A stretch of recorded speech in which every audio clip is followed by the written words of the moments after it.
the Disability and Philanthropy Forum presents Leslie Templeton, board member at Women's March. When we think about sexual violence, a lot of times we think about it as women experience sexual violence. But what we do see is that most of the people who are experiencing sexual violence are people who are in the disability community. 20% of females on college campuses report having faced sexual violence, while 30% of disabled females have experienced sexual violence on college campuses. And now, when we talk about the ableism within it, is that there aren't a lot of resources for disabled people who are experiencing sexual violence. There's not even a lot of data on it. When we see a lot of the data is all around very stereotypical disabilities, around intellectual disabilities. We're not talking about how disability in general impacts your experience with sexual violence, especially if you have a pre-existing mental health condition, or the fact that a lot of the times after you experience sexual violence, you develop a mental health condition. Sexual violence could be the precursor to developing disability. A lot of people who experience sexual violence will come out of it with trauma, and that trauma causes disability, mental health conditions. It can cause physical health conditions.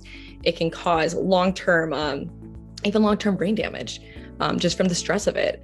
I think that one of the biggest issues that we face right now within the disability community and sexual violence is that, again, disability is seen as a monolith.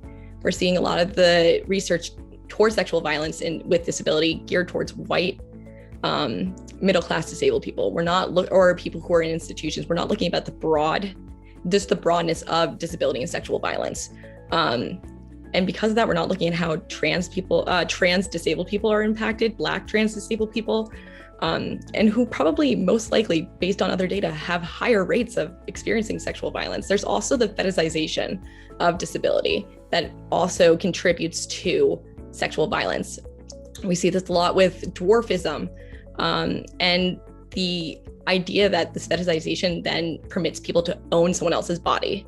They feel like they can step in and control someone else's body. And this idea of control, again, is really connected to ableism, the idea that you can control someone because you are abled and you can take advantage of the fact they are disabled. And I feel like this happens a lot more than people realize. To continue your learning journey, visit disabilityphilanthropy.org.